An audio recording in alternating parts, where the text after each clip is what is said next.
Okay.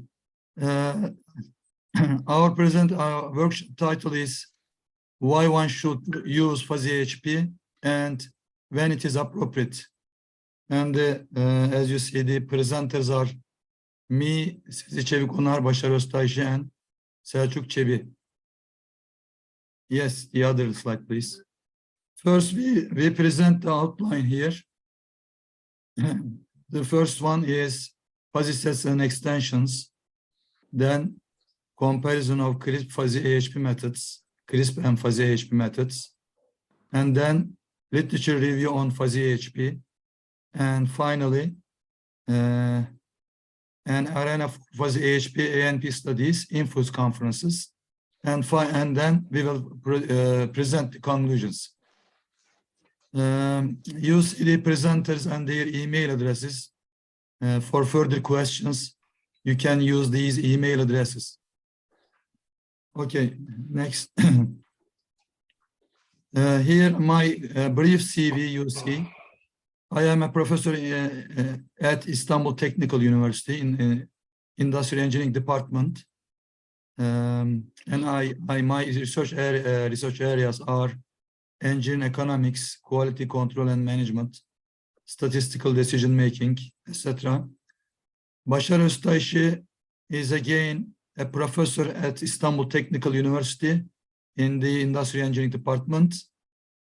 And his research areas, as you see, data management, information system management, and business intelligence and decision support systems. And Selçuk Çebi is a professor at Yıldız Technical University in the Department of Industrial Engineering. And his research areas, as you see, decision support systems, customer-oriented product development, risk management, and multiple criteria decision making. And finally, Professor Sezi Çevik Onar is a professor at Istanbul Technical University in the Department of Industrial Engineering. And her research areas are intelligent systems in management, innovation management, creative thinking, strategic management, etc. First, we would like to mention fuzzy sets and then their extensions. Okay, two-valued logic begins with Aristotle in 300 BC with Aristotle, as you see. Two-valued logic have similar names, as you see, Aristotelian logic, 0-1 logic, crisp logic, Boolean logic, all these same meaning, 0 and 1 logic. Later, Lukasiewicz, as you see in the dates 1878, 1956, developed three-valued logic, and then he developed four-valued logic, and finally n-valued logic he developed. And we call these logics finite valued logics, finite. And Lütfizade in 1965 developed the infinite valued logic, or we can call it continuous logic. It is fuzzy logic in 1965. He proposed it, infinite valued logic. And briefly now, fuzzy set is a definition of fuzzy set. Now, let's give it. As you see on the left side, you see a red rose, on the right side, a white rose. This red rose is certainly a member of the red roses sets, and its membership degree 1. And on the right side, you see a white rose, its membership degree to white roses set equals 1. But the membership of the white rose to the red roses set is 0. So as you see, we can assign these elements to the sets with 0 and 1, 0 or 1. But now you see another rose here. It includes different colors, a mixture of colors, as you see. So this rose partially element of a set. For example, it is an element of red roses set with 0.6, for example, 0.6 or 0.7. And white roses set, it is also at the same time a member of white roses set with 0.5, for example, 5.5. And also you see yellow color on this rose. So it is also a member of the yellow roses set with, for example, 0.3, 0.2, etc. So as you see, some elements is a member of different sets at the same time. Can be an element of different sets at the same time. Yes, we can skip. Let's continue. And one more example, almost the same example. If you use 0-1 logic, your answer should be 1 and 0 to the question, is it hot, 1 or 0, if you use the classical logic. But if you use fuzzy logic, you can define it using some membership degrees. For example, it is very much hot. That means 0.9, its membership degree 0.9. Fairly so hot, 0.75, etc. Similar idea. Okay, fuzzy logic is a superset of crisp logic. So, I mean, crisp logic is a special case of fuzzy logic. Okay, let's continue. A fuzzy set illustrated by this notation. We use tilde above the symbol, and as you see, there is a singleton. We call it singleton. X and its membership degree given together, we call it singleton. So this is a discrete fuzzy set here. Discrete X values and their membership degrees given together. A fuzzy set. Let's continue. And by the way, can you come back, please? Here, mu is the membership of the X, and non-membership degree, you can obtain it by subtracting the membership degree from 1. What I mean, if the membership degree given, then easily you can find a non-membership degree in the ordinary fuzzy sets. This is ordinary fuzzy sets definition. Yes, let's continue. And fuzzy set theory or fuzzy logic is still used in many technologies in our day. You'll see some examples of technologies using fuzzy logic. Rice cooker, Sendai metro in Japan, and washing machine, a camera, air conditioner, and automobile braking system. In all these technologies, they use fuzzy logic controllers, especially electronical engineers use it. Okay.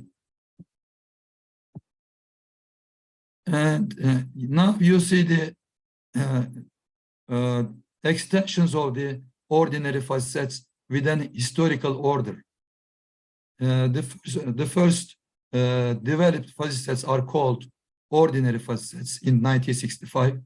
Then type 2 fuzzy sets proposed by Zade. On the left side, we go downward. Okay, with respect to the dates. On the left side, downward. Then interval valued fuzzy sets developed, proposed. And then intuitionist fuzzy sets developed by Atanasov in it is 1996, not 1990. Let's correct it. 1996. Okay, we can correct later. Okay. Intuitionist fuzzy sets is the most popular fuzzy sets extension now in our day. Most popular. And intuitionist fuzzy sets of second type. Its name also later it is called, this fuzzy set type is called Pythagorean fuzzy sets. It is called by Jaeger in 2013. First time it was introduced in 1996 by Atanasov, its name was intuitionistic fuzzy sets of second type. Later it was called Pythagorean fuzzy sets. And neutral sets later developed by Smandareke. By the way, Atanasov from Bulgaria, Smarandeke from Romania. They developed neutral sets. And non-stationary fuzzy sets developed in 2007. Later, Pythagorean fuzzy sets proposed by Jaeger, and picture fuzzy sets introduced by Chang from Chinese scientist in 2014. Q-rank orthopair fuzzy sets again by Jaeger in 2017. Firmative fuzzy sets by Senapati and Jaeger. Circular intrinsic fuzzy sets again by Atanasov in 2020. Decomposed fuzzy sets. I couldn't see here circular spherical fuzzy sets. It was 1 minute, please. Maybe because of the pictures I couldn't see it. Yes, sorry. On the figure there were the pictures, so I couldn't see it. Spherical fuzzy sets developed my PhD student and by me.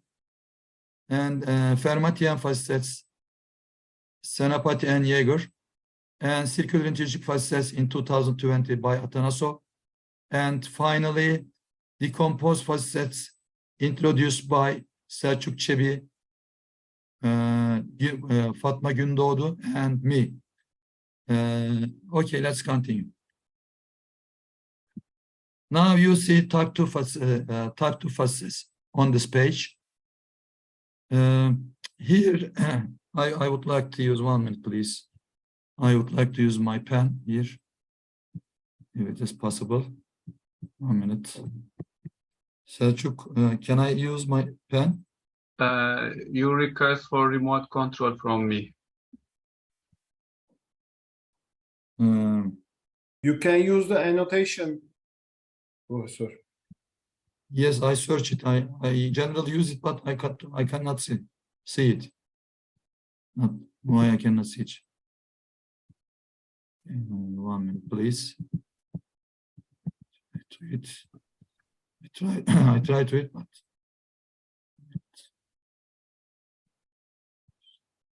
yes, now I can. I see it. Do you want to share your screen, Professor? Okay, now, okay, I find it. Now this is interval, type 2 fuzzy set. Now you see here there are mainly two membership functions. Here I draw it. This one, the upper membership function, and one lower membership function. And between, let's consider an x value here. This one, let's consider it. Between these points, I mean the upper membership function and lower membership function, we have another membership function, as you see here. Between these points on the upper membership function and lower membership functions, we have another membership function. So on these fuzzy sets, membership function also fuzzy. And it, in this case, I mean on this figure, it is trapezoidal membership function given. It may be triangular membership function, or another type of membership function can be used. So this is the third dimension of the fuzzy sets. Membership function also fuzzy. It is the third dimension here. Let's continue. Also the same figure, almost the same figure. This is the red color figure, illustrates the third dimension. That means the membership function also fuzzy. Yes. And this shows the interval valued fuzzy sets. If you if you omit the third dimension, I mean, for example, here, assume we have triangular membership function between these upper and lower membership functions. If you omit it, then you have interval valued fuzzy sets. Simplified type 2 fuzzy sets, we call them. Simplified, yes. Let's continue.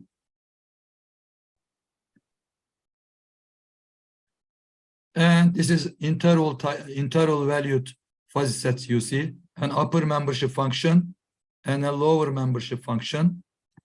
And to define it, as you see, to define a type 2 fuzzy sets, we have to use, as you see, 8 plus 4 parameters. Totally, sorry, 8 plus 4, totally 12 parameters we have to use. Yes, let's continue. And when you looked at the literature, type 2 fuzzy sets in the beginning had an upward positive trend, as you see. Later, it has a lower, downward trend now, as you see, in the literature. So the usage of frequency getting, as you see, getting less from year to year, as you see. Yes, the follow, 1 minute, please. Back, please. In the following figures, we show the countries using the type 2 fuzzy sets at most. Here, the leader is the China. Leader is China, then United States, etc. I will not mention, but you can see it in the other pages. Okay, on the other pages. Let's continue. And this shows the researchers who uses type 2 fuzzy sets at most. Let's continue. And the universities, institutions, which they use the type 2 fuzzy sets at most. For example, University of Southern California published the most type 2 fuzzy sets in the literature. Yes, let's continue.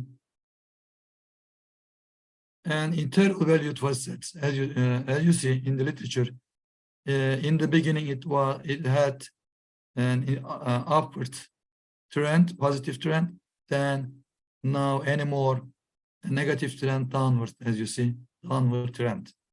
Okay, let's continue.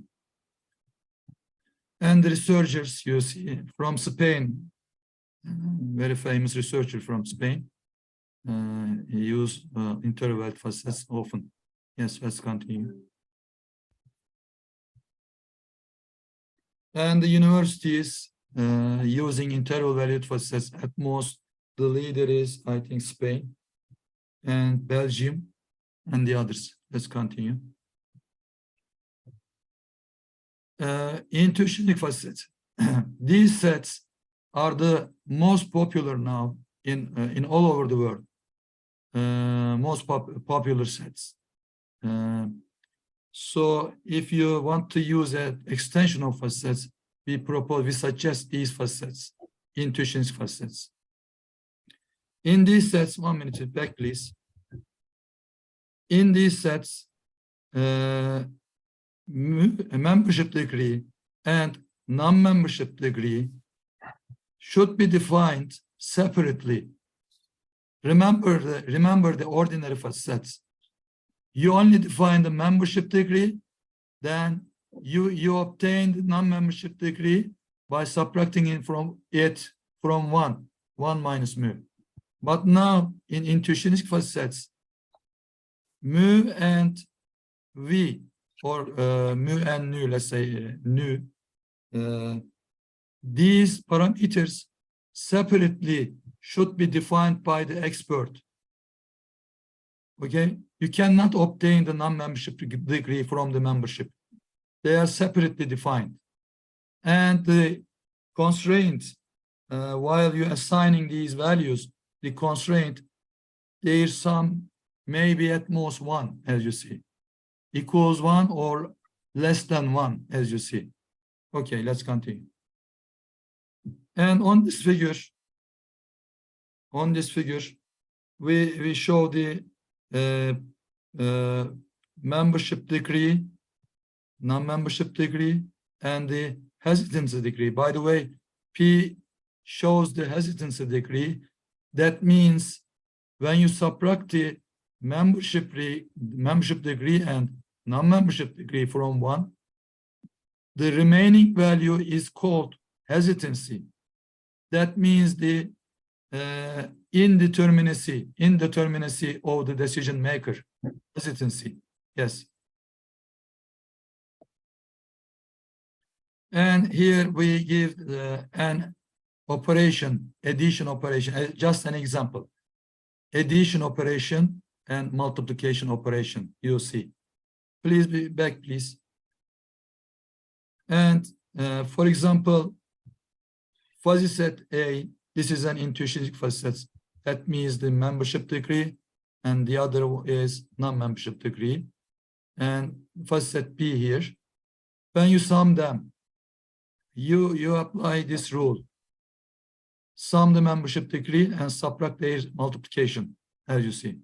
And for the non-membership part, you multiply the non-membership degrees. This is the addition. 1 and 0. This is the result of the addition. And multiplication. As you see, you multiply the membership degrees, and for the non-membership part, you sum the non-memberships and subtract the multiplication of the non-memberships, as you see. So at the end, these operations should satisfy the sum of the membership and non-membership should be at most 1. All operations satisfy this condition. At the end, I mean, at the end of the operations. Yes, let's continue. And now you see the increasing trend of intuition fuzzy sets, upward trend. So in the future, our expectation, this will increase. Trend will continue. Yes, let's continue, please. And these are the researchers who uses the intuition fuzzy sets. Let's continue. And the institutions most used in the intuition fuzzy sets. Let's go. Not suffixes. Now, in 1999, Smarandike from Romania proposed not to suffix sets. In these sets, as you see, 3 parameters separately defined, not 2, not 1. 3 parameters separately. This is truthiness.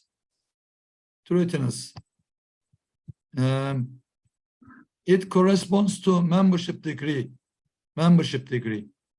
and then indeterminacy. It corresponds to hesitancy degree, and falsity, F, falsity. It corresponds to non-membership degree, and their sum can be at most 3, as you see at the bottom, can be at most 3, because here every parameter is independent. Every parameter can take a value between 0 and 1. They are independent. The only extension whose parameters independent, they are not suffix sets. Every parameter can take any value between 0 and 1. So the largest value can be 3. Okay, let's continue. And here you see the definition volume, definition size for the not suffix sets. It is a cubic structure, as you see, because of every parameter can take a value up to 1. So it is a cubic structure. That means you can assign any value within this on or within this cube. You can assign any value. Okay, let's continue. And the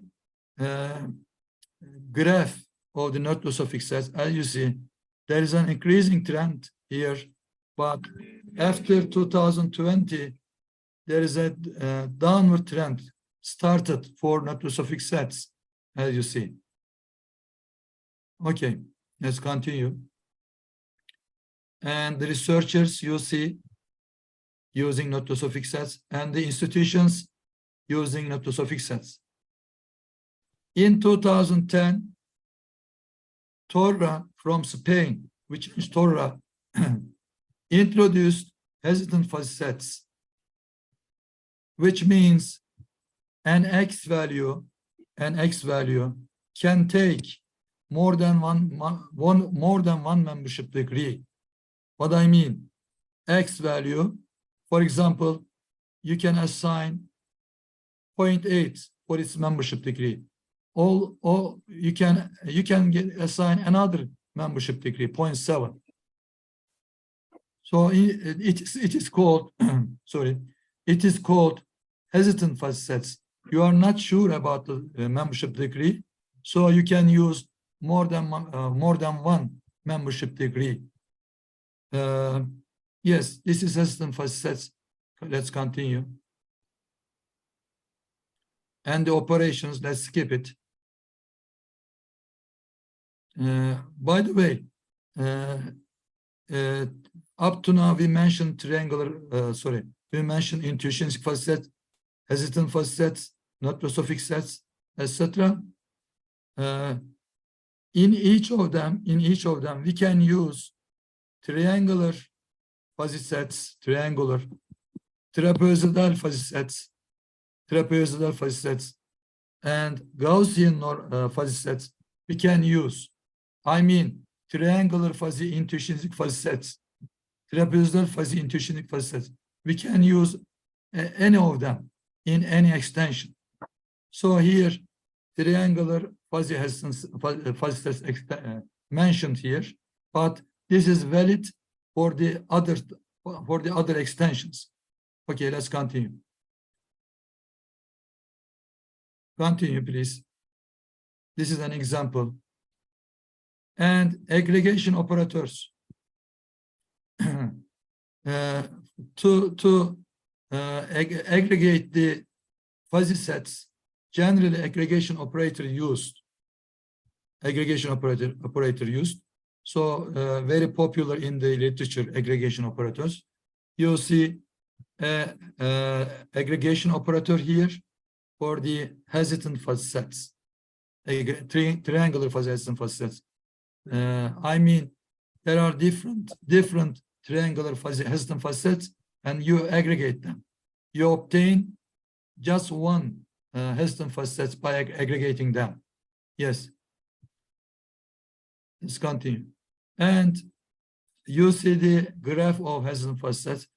The hesitant fuzzy sets have a positive trend, as you see, and in the future it seems to be increasing, as you see. Will increase in the future. And you see the researchers. Let's continue.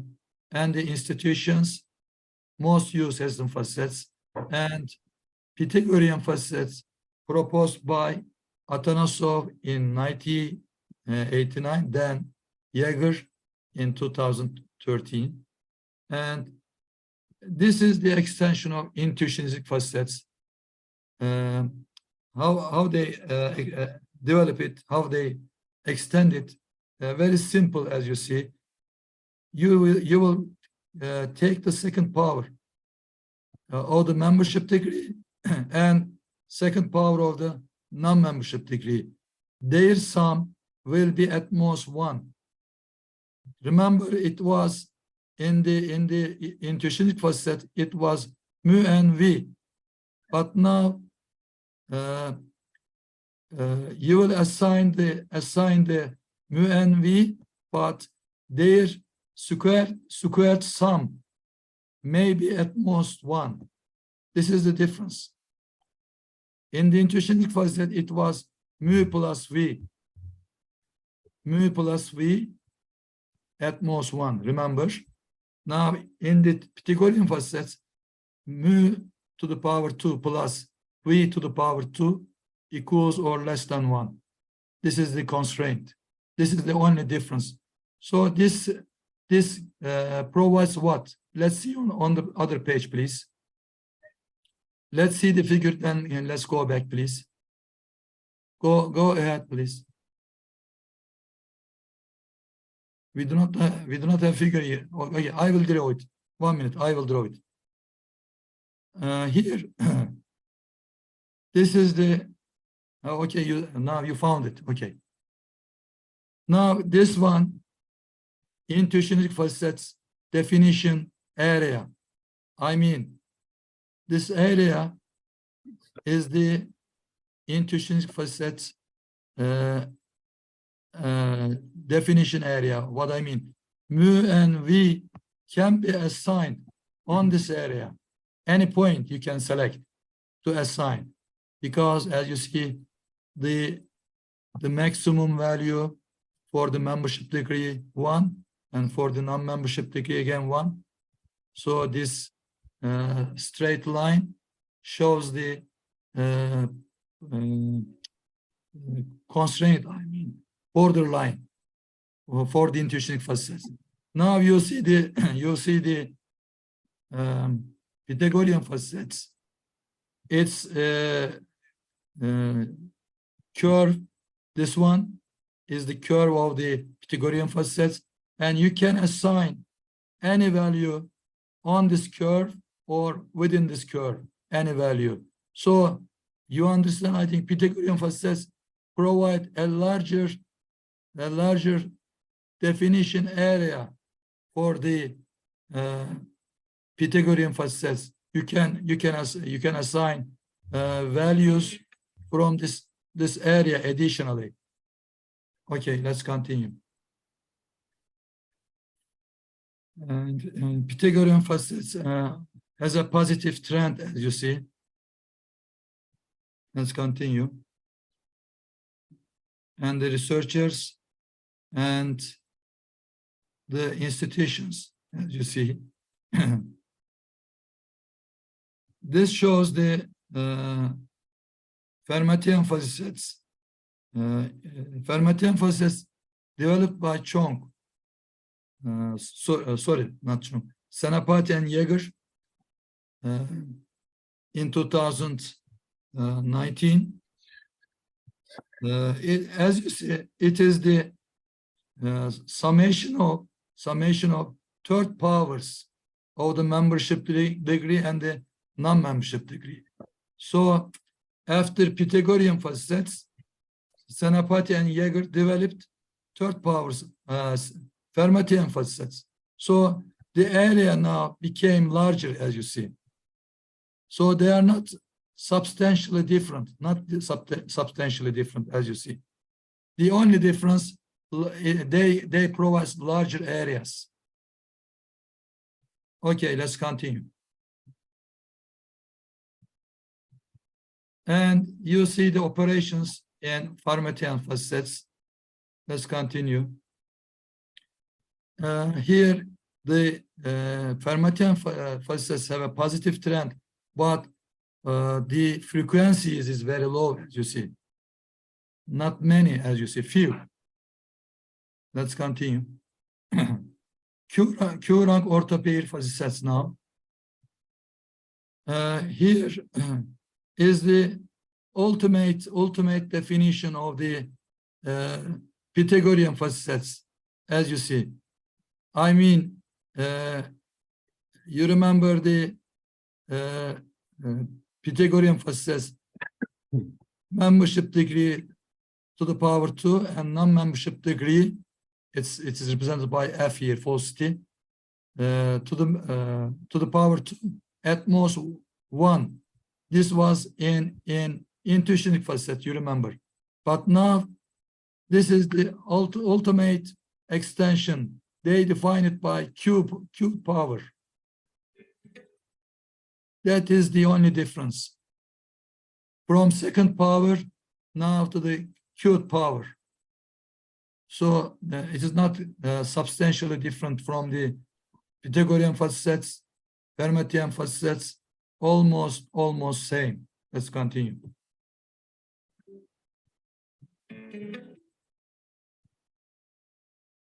And you see the definition area for the membership degree. Back, please. membership degree and non-membership degree. This is the definition area. You can, of course, you can assign any value to Q. Maybe you can assign 10, maybe 15, etc. And you see the countries who use most Q rank orthopedic facets. Then, yes, please, the researchers. And then the institutions. And now in 2014, picture facets introduced by a Chinese researcher, Chang. In this one, membership degree and hesitancy degree and non-membership degree will be defined separately, as it is in not to suffix sets.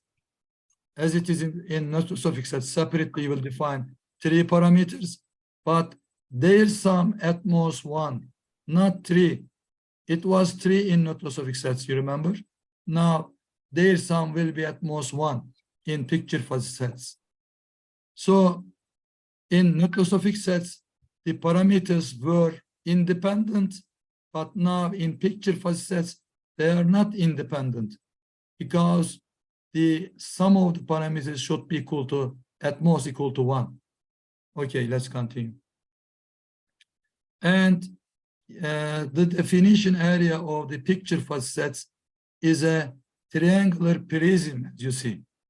You can assign any value for the membership and non-membership and the hesitancy on this triangular prism or within the triangular prism. You can choose. Yes. And there is an increasing trend for the picture facets, but the frequency is not many, as you see. And the researchers and institutions.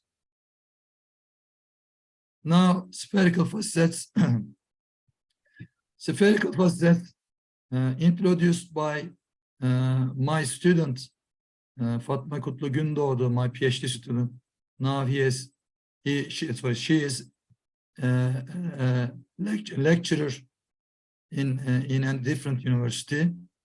My PhD student and me developed it, introduced it. First time we presented in Warsaw, in Poland, in a conference. We were an invited speaker. First time we introduced it in Poland, Warsaw. In these sets, membership, non-membership, and hesitancy degrees defined separately, but the constraint now, their squared sum will be at most 1. Squared sum will be at most 1, as you see. Now you will define 3 parameters, but their squared sum will be at most 1. So this gives, yes please, the other page. This gives a cubic structure, sphere structure, as you see, spherical structure, and you can assign membership and non-membership and hesitancy degrees on the unit spherical unit sphere, as you see. It is 1/8 of the unit sphere, as you see, of the unit sphere. This is the definition volume, definition size in the spherical facets. Yes, let's continue. Addition operation in spherical facets and multiplication operation in spherical facets. Let's continue. And as you see, there is an increasing trend, and for the spherical forces, and the frequency is very large, as you see, in spherical forces. So it is very good news for us. I mean, very good news. Positive trend and very large frequencies. Okay, let's continue. And these are the researchers, and these are the institutions using the spherical forces. And this figure shows us the definition sizes of the extensions of ordinary facets. Already mentioned, but as a comparison, this figure is important. The red one is the cubic structure, belongs to the neutral suffix sets, you remember, and the spherical structure is here. The blue one gives us the spherical facets definition volume, definition size, and the green one is intrinsic facets, and then orange one is Pythagorean facets. And comparative, as you see, comparative sizes on this figure, you can see it. Evet. Yes, let's continue. And in 2020, Atanasov developed circular intuitions facets. As you remember, Atanasov introduced intuition facets. Later, he introduced circular intuition facets. In this one, you remember this figure. I will draw it again. You remember this figure at most, the membership degree at most 1, and on the non-membership degree, it was at most 1. And now, any point here, any point, I mean, let's select this one, will be defined by adding a radius. Because of what? Because you are unsure, you are not sure about the mu and v. So you will add another parameter, r, the radius. You will add it here, r. That means you are not sure about the mu and v. Now, anywhere it can take any value within the circle. So it is called circular intuition facets. Yes, let's continue. And the operations in circular intuition facets. Let's continue. And finally, in 2000, this year, Professor Selçuk Çebi and my PhD student, the old PhD student Kutlu Gündoğdu and me, introduced the decomposed facets. Here, we use optimistic and pessimistic questions. What I mean, we ask an optimistic question to the expert, and a second question, a pessimistic question, again to the same expert. So the optimistic means here a positive question, and the pessimistic means here a negative question we ask to the expert, the same expert. So with respect to the given answers, we make the calculations. So here we try to define let's say the thing in the expert's mind define it with more parameters, asking optimistic question and pessimistic question.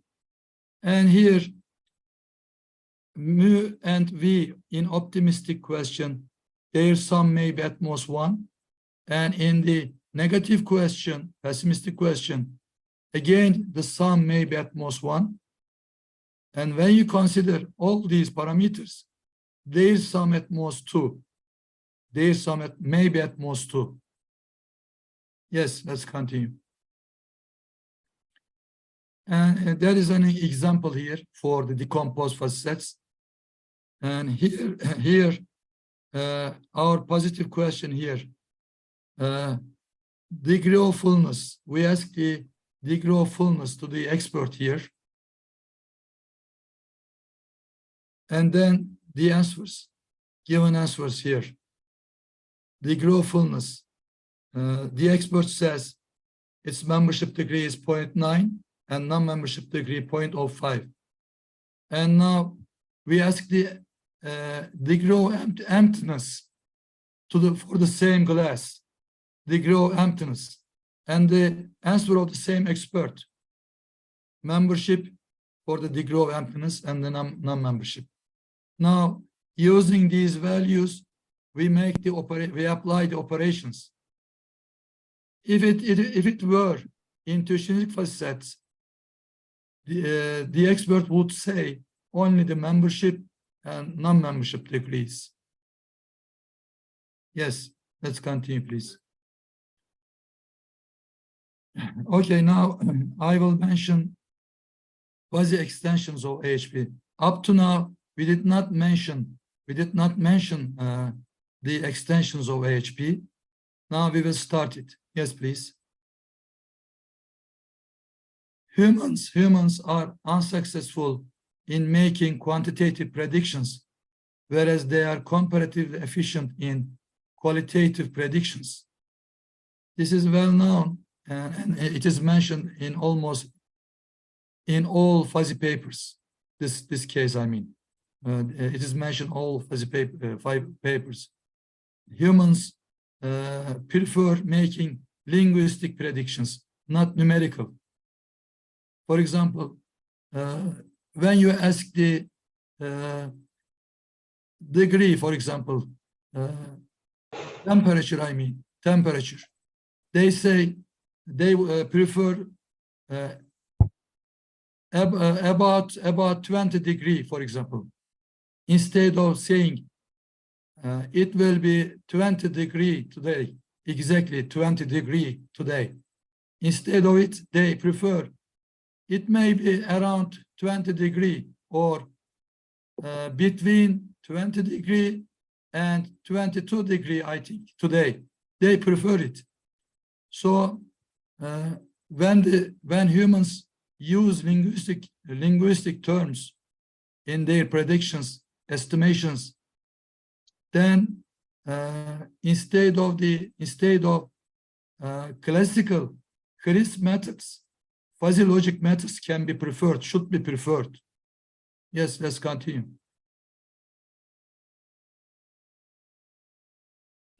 Here, fuzziness and vagueness existing in many decision-making problems may contribute to the imprecise judgments of decision makers in conventional AHP approaches through the fuzzy set theory. Yes, please. And in conventional AHP, as you know, we use a scale from 1 to 9 scale. And this scale, if you use only this scale, we cannot fully reflect the human thinking style. So what I mean here, again, the expert may want to assign a numerical value.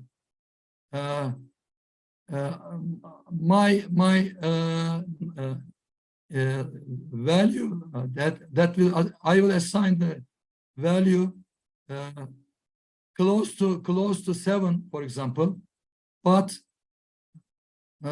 rather close to 7, but rather less than 7. The expert wants to say it may be larger than 7, but mostly less than 7. So in this case, we can assign a triangular fuzzy number to represent his judgment or her judgment. For example, 6.5, 7, I will write it here, 6.5, 7, and 7.25, for example, because he or she said mostly close to 7, but mostly less than 7, and we can define it. What I mean, we can define it in that way. I mean, this distance larger and this distance smaller to define the judgment in the expert's mind. We can use triangular fuzzy numbers or trapezoidal fuzzy numbers, etc. Yes, let's continue. We will show it on the other pages. And also, consistency is a problem in if the judgment in the expert's mind, if you cannot define it exactly, then the consistency will not be a realistic consistent measurement. Will be not realistic if you cannot define the judgment in his or her mind. So the consistency measurement also important. It must be realistic, I mean. If the expert says around 7, then if you assign 7, then maybe you cannot define it, exactly define it. Yes, let's continue. In the literature, Fuzzy AHP methods developed by different authors, different researchers. Larhoven and Petrici, they developed the first Fuzzy AHP method.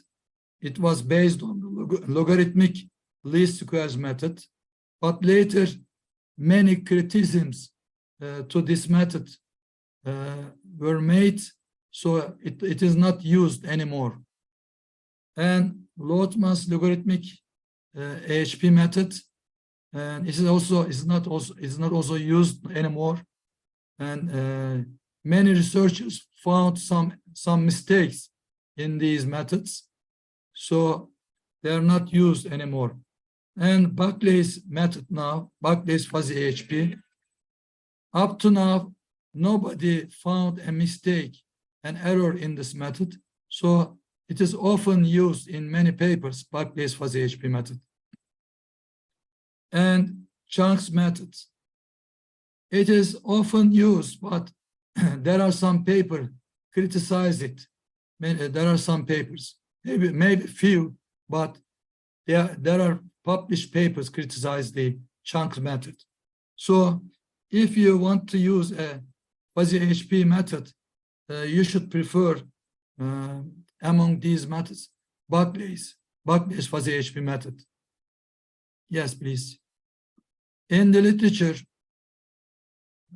up to now, there are many fuzzy extensions of AHP. They are, as you see, they are counted here.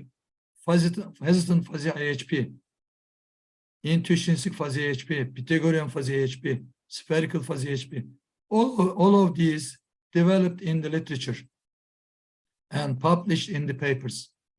And here you see the scales used in these papers.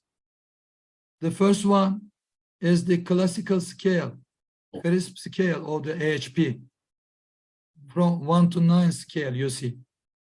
But the second one is the ordinary scale of the Fuzzy AHP, ordinary scale.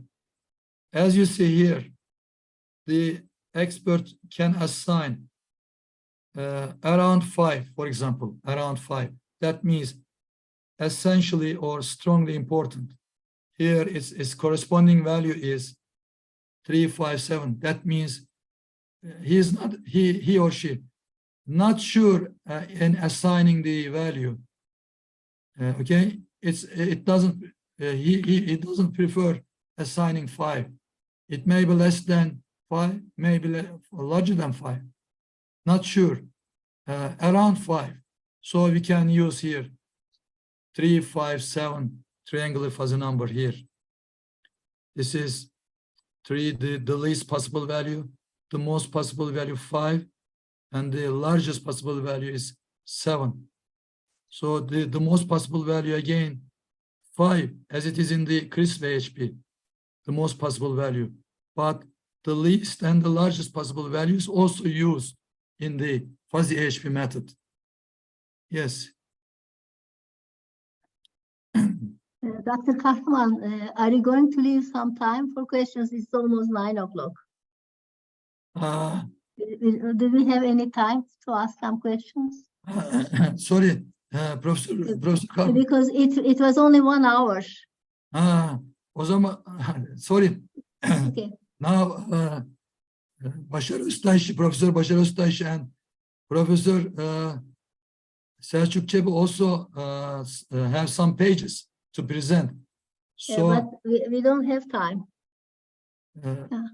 maybe a few pages to let's leave Okay. a few That's pages fine. to them. Mhm. Okay. Yeah. They will present and we will answer your questions.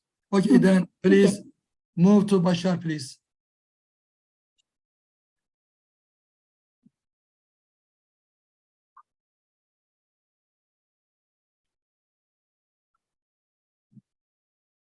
Hello, dear all. My name is Başar from Istanbul Technical University. As all you know, Professor Sati has developed AHP, and to find the weights of the criteria, he uses eigenvalue. Indeed, it is not possible to exactly find the eigenvalues. So in the literature, there are various approximation methods. Here you can see 5 most common approximation methods which use crisp AHP or classical AHP. And the last one is Buckley's AHP, which we will introduce soon, or Professor Kahraman mentioned. Here we want to make a comparison about the results of these methods. Just to remind, the first method calculates the row average, then normalize the average values to find the weights. The second value calculates the sum of each column, invert the summations, then normalize the inverse values. The third method, normalize each column, then calculate average rows of the normalized matrix. The fourth method, we calculate the geometric mean of each row, then normalize the geometric mean values. And the fifth method is the power method, in which we raise the matrix into its larger power, then use method 1 to calculate the weights, and we do it until the weights or eigenvectors are converged. These were just for recap, you all know that. And in Buckley's AHP, I can summarize it like it is a fuzzy AHP method, which is based on geometric mean, and of course it uses fuzzy operations and fuzzy scale. Other extensions of fuzzy sets are also used for Buckley's IHP, but in this comparison we use ordinary fuzzy sets. How we make the comparison? First of all, we obtained all matrices for 3x3 matrices and 4x4 matrices, which means for the first one it is nearly 5,000 matrices, and for the second one it is more than 25 million matrices. Then we applied all these 6 methods to these matrices, and finally we calculated we compared the results. How we made the comparison? Of course, when you pick up a matrix, we cannot directly know the exact weights. I mean, the weights in the mind of the decision maker. So we can say there are no grand truth. So we used power method as a benchmark, and we tried to find the similarities between power method and other methods. For comparison, we used ranking error, which means the percentage difference between the rankings of the methods. And in the second one, from the forecasting literature, we borrowed root mean square error and tried to calculate the root mean square of the differences between 2 methods. as I mentioned before, power method is compared with other methods here. And as you see, or as you all know, Professor Sati proposes consistency calculations using random index and consistency index. And if CR is lower than 0.1, the matrix is called consistent. In other cases, it is inconsistent. And we made the comparison for all matrices and also for only consistent matrices. And to see the before seeing the results, nearly 22% of 3x3 matrices are consistent, and only 3% of 4x4 matrices are consistent. And here we can see the results. Here we can see the results of ranking errors, and we can see that for all possible matrices, including the inconsistent ones, we can easily see that as we go from 3 to 4, the errors increase dramatically. But still, we can see that Buckley's AHP has a similar result with power method and geometric mean method. And when we look at the root mean square error, again, we can see that for 3x3, root mean square of geometric mean is 0, which means it gives the same results with power method. But when we go on to 4x4 matrices, it changes and it gives different results than power method. And when we go to analysis of the consistent matrix, we can see that the ranking errors dramatically fail for consistent matrices. Remember that it was around 30% for 4x4 matrices, but here the maximum one is 15%. And here again, we can see that for 3x3, method 3, 4, and 6 give same results with power method. And for 4x4, the best one comes from method 3. And Buckley's AHP also gives a similar result to power method. And we can say similar words for root mean square error. And here we can conclude that we use a new kind of operations, a new kind of scale, but still we can propose that using fuzzy AHP, at least using Buckley's AHP, we can get similar results on singular matrices. And we have some findings on consistency, but I think you can be interested on this because Professor Sati used sampling to find random index. And here you can see from his book, he gives the sample size of 100, etc. And in literature, there are also some other studies about random index using different sampling size. But here in this study, we calculated all matrices. So we find the average of all consistency indexes. So we can now call it population index maybe, because by making sampling, they tried to find some approximate values for random index, but here we calculated the real random index maybe. Here you can see the numbers. And we can conclude why we can use fuzzy AHP here. Let's go on with this one. First of all, fuzzy sets brings the term membership degree. And when we use triangular fuzzy sets, the figure below, and the classical scale is shown in the first figure, we can say that using fuzzy sets, we can better represent information and we can better represent hesitancy. So in cases of vagueness, maybe we have new tools, let's say. We don't need to think about if AHP is better than classical AHP or vice versa. We can think that AHP is a new tool that we can deal with vagueness and uncertainty. And of course, there are, as Professor Kahraman mentioned, there are new kinds of fuzzy sets, extensions of fuzzy sets. They have their own definition about hesitancy and information, and they also provide new information about how we can handle hesitancy in decision makers' mind. I'm A sorry, but second we one- will have to close. We are Okay, already. so final one. If you Okay. want, yes. Yeah, and here, for example, one important example, if, for example, there is a method called hesitant linguistic AHP, in which the decision makers can use between moderately and very strongly kind of evaluations.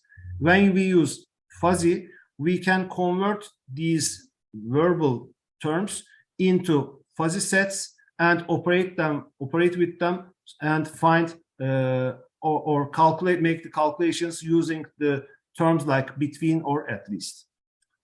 Thanks for listening. Thank you so much.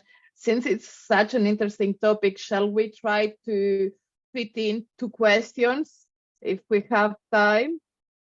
Okay, we can take questions. No problem. We can take question, I think. Professor Kahraman, Thank can you. we take questions?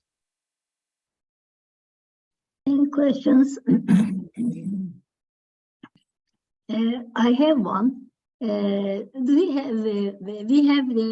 use mostly AHP when it is even AMP? We have difficulty when we start implementing it. Do you have any difficulty when you use such a complicated methodology in real life? How do you communicate with the managers? I know you are implementing in a variety of areas. So how do you communicate with them?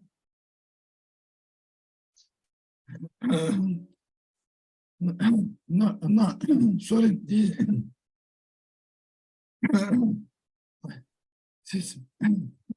Horses, unfortunately.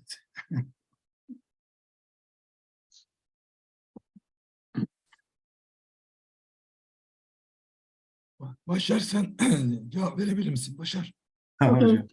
So we have some problems about a fuzzy analytical network process, and the main issue about fuzzy analytical network process is that AMP works with supermatrix, and it uses some method like power method. We raise the matrix and find the result. The main issue about this approach is, since when we use fuzzy, triangular fuzzy or other fuzzy sets, the matrices do not converge, or it is not an exact definition of convergence in this case. There is no mathematical definition of convergence for fuzzy matrices.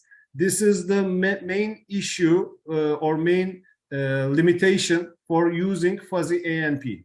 This is what I can say. Yeah. Hocam? Do you do anybody else wants to ask any question? And anybody else has a question? I have one more. Do you do some kind of sensitivity analysis after you apply fuzzy AHP or AMP? Do you do any sensitivity or robustness analysis at the end? Hocam ben mi? Professor? At the end, we apply some sensitivity analysis. Yeah. But using, I will write it 1 minute, please. Using, at the end, we use the fuzzification. Yeah. Okay. We apply sensitivity I see. analysis at the end. Yeah, after the fuzzification.